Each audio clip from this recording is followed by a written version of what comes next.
A crazy weekend in Minneapolis, the latest in Iran. We're going to take a look at the first days of the Abigail Spanberger administration in Virginia, a leaked document highlighting how the European Union might be undermining trade negotiations. So many issues to cover in a special audio-only lightning round 10-minute drill. Everybody get up, get up. The story of America is the story of an adventure. I can hear you. The rest of the world hears you. We are a nation under God, and I believe God intended for us to be free. We go first to Minneapolis. You may remember that Tim Walz gave a speech last week where he called on the people of Minnesota to act as vigilantes, to get out their cameras and to try and track and trace ICE agents. These ICE agents in your neighborhood, take out that phone and hit record.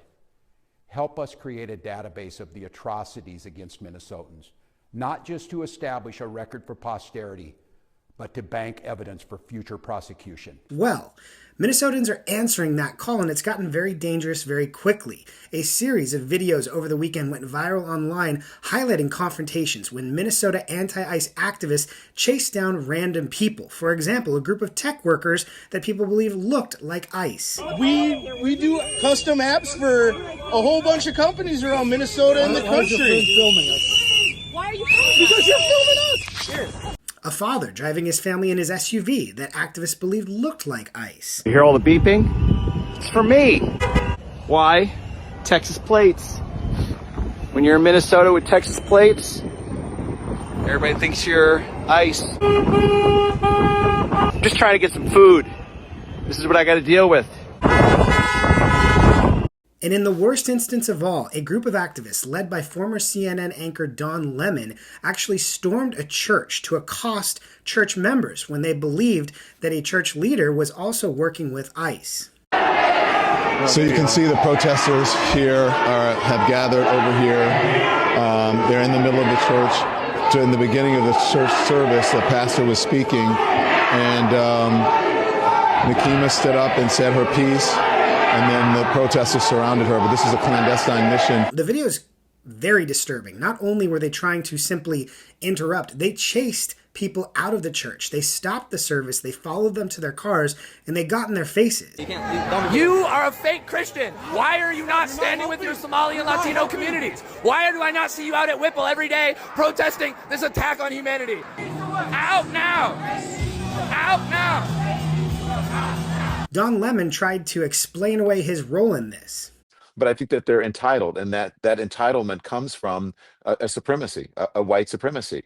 And they think that this country was built for them, that it is a Christian country, when actually we left England because we wanted religious freedom. It's religious freedom, but only if you're a Christian and only if you're a white male, pretty much. My producers were saying, I said, how did I become the face of this? And my producer said, Don, you're a gay black man in America. The Department of Justice has already announced an investigation into this action. We will cover a lot more of this in tomorrow's full-length episode. This week, the Supreme Court could hand down a decision on President Trump's tariffs. Conservatives and originalists have suggested that the president may have already well overreached the authority beyond what Congress has given the executive in using tariffs against foreign countries. One moment during oral arguments that seemed to foreshadow bad news for the administration was when justices asked the administration if the emergency authority they're using could potentially be used for things like a climate emergency, to ban gas-powered cars, things like that. A new dynamic that also illustrates the interest in this tariff case is President Trump threatening tariffs on countries that don't support a deal to give Greenland back to the United States. Again, many experts argue that the Constitution gives very limited tariff authority to the president, and this president in particular has used that authority with far broader ranging implications than what many had anticipated. So we will see where this case lands. Last week, we talked about the growing instability in Iran and President Trump's repeated warnings to Iran. Action would be coming, and for the protesters, help was on the way. Well, several days later, President Trump has sent a few mixed messages about what the U.S. is willing to do here, in some cases suggesting that action from the United States wouldn't be necessary because the Iranian regime has said they will no longer schedule executions. The problem has been we've continued to see a violent crackdown and reports that tens of thousands may already be dead. So President Trump continues to signal a willingness to engage there. The U.S. is already issuing sanctions, diplomatic pressure, and public warnings. However, more aggressive action from the United States appears to still be on the table.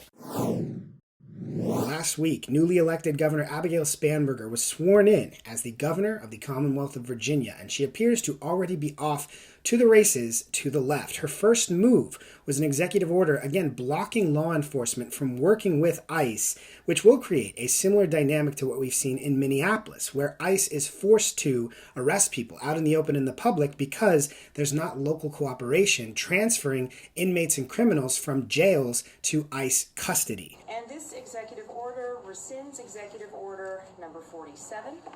State and local law enforcement should not be required to divert their limited resources to enforce federal civil immigration laws. They're already also considering some terrible policy like bans on gas-powered lawn equipment, which will destroy small gardening and lawn maintenance businesses. The Democrats in Virginia are also proposing a huge new tranche of taxes on everything: retail sales and use on following services, admissions, charges for recreation, fitness, sports facilities, non-medical personal services, dry cleaning, laundry services, animal care, residential home repair, basically every small business you can think of. This is likely to be very unpopular as Virginia Democrats ran on the idea of affordability, and yet their first move is to increase taxes on everything that moves in the Commonwealth.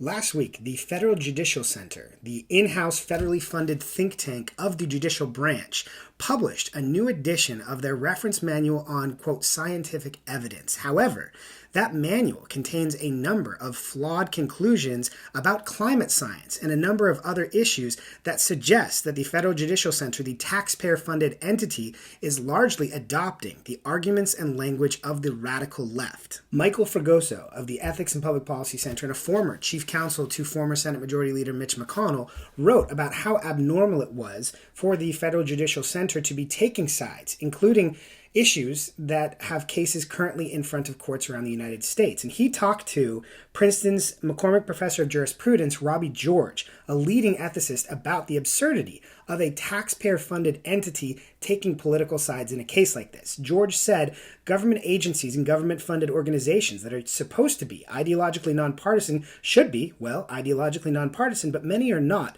and have not been for some time. Often, in an effort to obscure their partisanship, they claim merely to be reporting established scientific facts or settled science.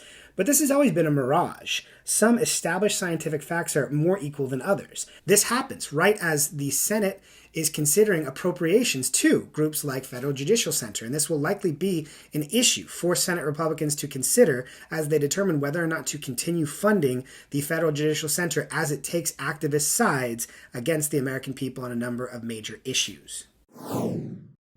A leaked document is highlighting that the European Commission and European Parliament are already working to undermine their trade deal with the United States by slipping language into their Digital Networks Act that would allow them to put punitive fees on American companies, allowing them to extract large amounts of money from American companies to make up for their own lack of tech and innovation. We will watch and see how the Trump administration reacts.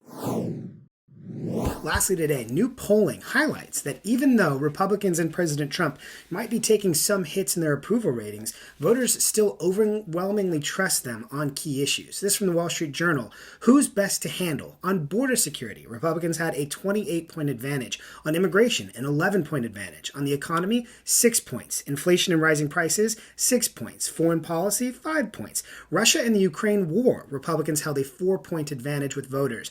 On tariffs, a 2-point advantage. And having the right priorities, Republicans have a 2-point advantage. On the Republican advantage point, CBS similarly found that Republicans have a 6-point advantage on economic policy and a 10-point advantage on immigration policy. Not a surprise, as those two issues were top priorities for voters in 2024, and Democrats still have not done anything to show that they've learned lessons from the decisive losses that they took in those elections. That is all the time we have for today. Thank you so much for tuning in to this quick lightning round. We will be back with a normal episode tomorrow, Wednesday, and then another episode on Thursday. Have a great day, and please leave us a rating, a review, and tell your friends.